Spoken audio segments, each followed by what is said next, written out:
Good morning all of you. Welcome to class BA first year girls. देखिए girls, हम लोग Turkey का आधुनिकीकरण या तुर्की का आधुनिकीकरण पढ़ रहे थे, जिसमें मुस्तफा कमाल पाशा का विशेषकर योगदान रहा था. तो हम पढ़ रहे थे कि तुर्की के पुनरुत्थान में मुस्तफा कमाल पाशा का योगदान. ठीक है, तो हम लोगों ने मुस्तफा कमाल पाशा के योगदान में पढ़ा था कि किस तरह उसने तुर्की में जो सुल्तान का पद था उसको समाप्त कर दिया, खलीफा के पद का अंत कर दिया और तुर्की में सामाजिक क्षेत्र में सुधार किए, जैसे वेशभूषा में सुधार किया, स्त्रियों की स्थिति में सुधार किया. ठीक है, अब हम पढ़ने जा रहे हैं आज न्याय व्यवस्था में मुस्तफा कमाल पाशा ने क्या क्या सुधार किए. देखिए, न्याय व्यवस्था में सुधार. देखिए, मुस्तफा कमाल पाशा से पहले देखिए टर्की में क्या था कि संपूर्ण देश में एक जैसी न्याय पद्धति नहीं थी.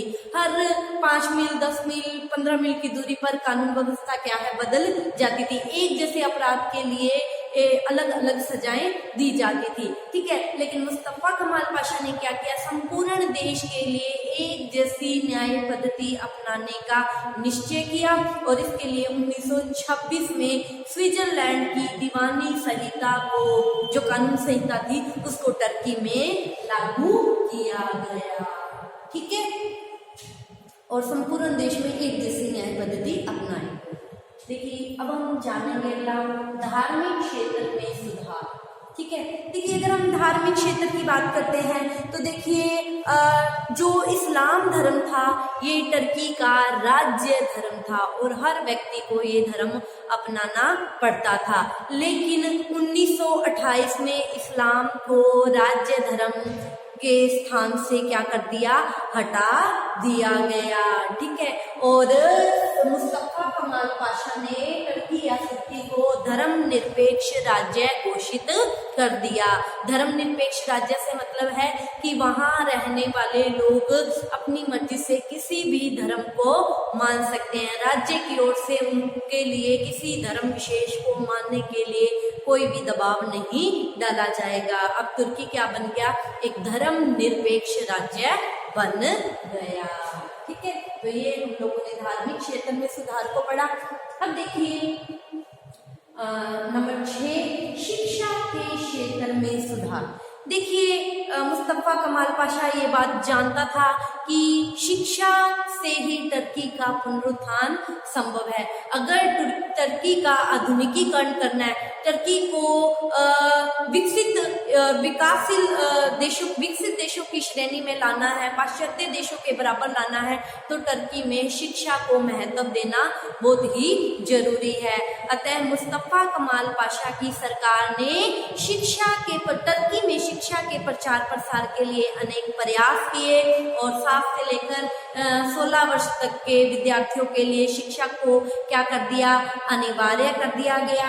शिक्षा को क्या कर दिया गया, प्राथमिक और निःशुल्क कर दिया गया. शिक्षा जरूरी कर दी गई, आवश्यक और विदाउट शुल्क कर दी गई. शिक्षा पे कोई भी शुल्क नहीं लिया जाता था. ठीक है, और 1928 में अब इसने क्या किया, मुस्तफा कमाल पाशा ने टर्की में अरबी लिपि के स्थान पर, जो मुसलमानों की लिपि अरबी लिपि है, अरबी लिपि के स्थान पर रोमन लिपि को अपना लिया.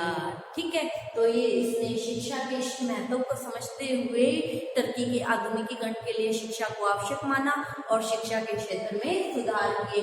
शिक्षा को क्या कर दिया, अनिवार्य और निःशुल्क कर दिया गया.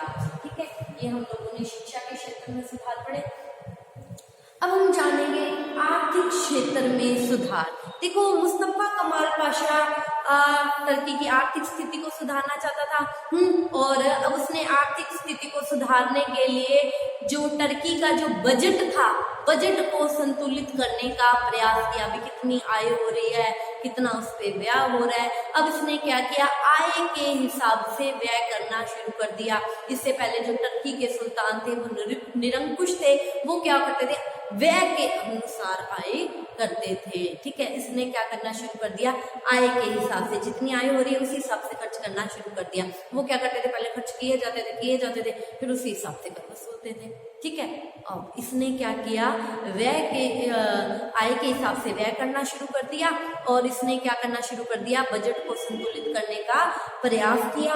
दूसरी ओर इसने टर्की की आर्थिक स्थिति को सुधारने के लिए उद्योगों के विकास को प्रोत्साहन देना शुरू कर दिया, ठीक है। ये हम लोगों ने आर्थिक विकास के बारे में जाना।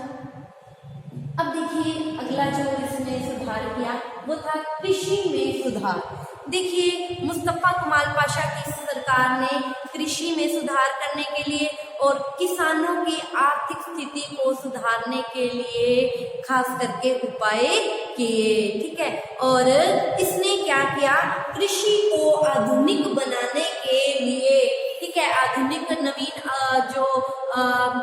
नवीन जो यंत्र आए थे उनको संचालित करने के, उनको प्रयोग में लाने के लिए और नए नए जो कृषि करने के जो तरीके आ रहे थे उनको अपनाने के लिए लोगों को प्रोत्साहित किया और उसको सिखाने के लिए, उन चीजों को सिखाने के लिए मुस्तफा कमाल पाशा ने 1935 में तुर्की में उच्च कृषि विद्यालय खोला गया, ठीक है।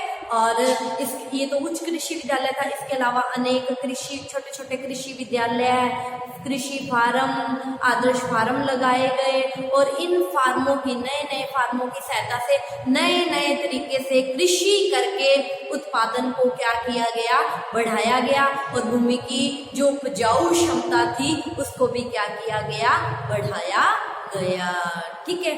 तो ये इस तरह इसने कृषि में सुधार किए, ठीक है। देखिए न्याय व्यवस्था में भी सुधार किया, धार्मिक क्षेत्र में सुधार किया, आर्थिक क्षेत्र में सुधार किया, शिक्षा में सुधार किया, सामाजिक क्षेत्र में, हर क्षेत्र में इसने क्या किया, सुधार किया। इन क्षेत्रों के अलावा इसने कुछ अन्य सुधार भी टर्की में किए। देखिए वो अन्य सुधार क्या थे, देखिए मुस्तफा कमाल पाशा ने सबसे पहले टर्की में क्या किया, जनवरी 1926 में ग्रेगोरियन कैलेंडर को अपनाने का निश्चय किया। ग्रेगोरियन कैलेंडर यही जनवरी फरवरी मार्च, ये क्या है, जैसे हम इंडियन कैलेंडर की बात करते हैं तो हमारे यहाँ संवत चलता है, संवत के हिसाब से, ठीक है, और मार्च में नया साल शुरू होता है। इसी तरह ये जो मुसलमान है इनके हिजरी संवत होता है, वही कैलेंडर यूज में आता है, ठीक है। और अब ये जो जनवरी फरवरी पूरे विश्व में जो कैलेंडर मान्य है, ठीक है, इसे ग्रेगोरियन कैलेंडर कहा जाता है। और जनवरी 1926 में मुस्तफा कमाल पाशा ने टर्की के लिए भी इस कैलेंडर को अपनाने का निश्चय कर लिया, ठीक है। इसके अलावा देखिए 1932 में मुस्तफा कमाल पाशा ने टर्की में नापतोल की मैट्रिक प्रणाली को अनिवार्य कर दिया। नापतोल की मैट्रिक प्रणाली 1 kg, 2 kg या 1 मीटर, 2 मीटर, ठीक है, इस तरह इसने जो मैट्रिक गणितीय प्रणाली थी नापतोल की, उसको टर्की में अनिवार्य कर दिया, ठीक है। तो ये इसने और सुधार किया। इसके अलावा देखिए टर्की में देखिए जैसे इस्लामिक कंट्री थी, ठीक है, उसमें जुम्मे का अवकाश होता था, जुमेरात शुक्रवार को इनके जुम्मे का दिन होता है, ठीक है। और टर्की में ये जो साप्ताहिक अवकाश होता था, ये जुमेरात वाले दिन शुक्रवार को ही होता था। लेकिन मुस्तफा कमाल पाशा ने क्या किया, शुक्रवार के स्थान पर रविवार का साप्ताहिक अवकाश रखने का प्रयास किया, ठीक है। अब उसमें टर्की में शुक्रवार के स्थान पर रविवार को साप्ताहिक अवकाश होने लग गया, ठीक है। तो इस तरह हम कह सकते हैं कि मुस्तफा कमाल पाशा आधुनिक टर्की का क्या था, जन्मदाता था। ये जो आधुनिक टर्की है इसको जन्म किसने दिया था, मुस्तफा कमाल पाशा ने ही दिया था। मुस्तफा कमाल पाशा ने अपने द्वारा किए गए सुधारों से टर्की की काया ही क्या कर दी, पलट दी और टर्की को एक शक्तिशाली और गौरवशाली राष्ट्र बना दिया, ठीक है। उसने टर्की को एक नया संविधान, एक नई अर्थव्यवस्था, नया समाज, नई नई विदेशिक नीतियां प्रदान की और उसने क्या किया था, मेन खलीफा के पद को समाप्त करके टर्की को एक धर्मनिरपेक्ष राज्य बनाया था। ठीक है, इसीलिए देवेंद्र सिंह चौहान, इतिहासकार देवेंद्र सिंह चौहान ने क्या कहा है कि कमाल आतातुर्क ने एक नवीन तुर्की का निर्माण किया और उससे एक अनुभवी नेतृत्व और कुशल प्रशासन तंत्र भी दिया। ठीक है, तो ये हम लोगों का ये जो टर्की का आधुनिकीकरण है, ये टॉपिक यही समाप्त होता है। और आज की क्लास के लिए भी इतना ही। आप इसका स्क्रीनशॉट ले लीजिए। Thank you all of you.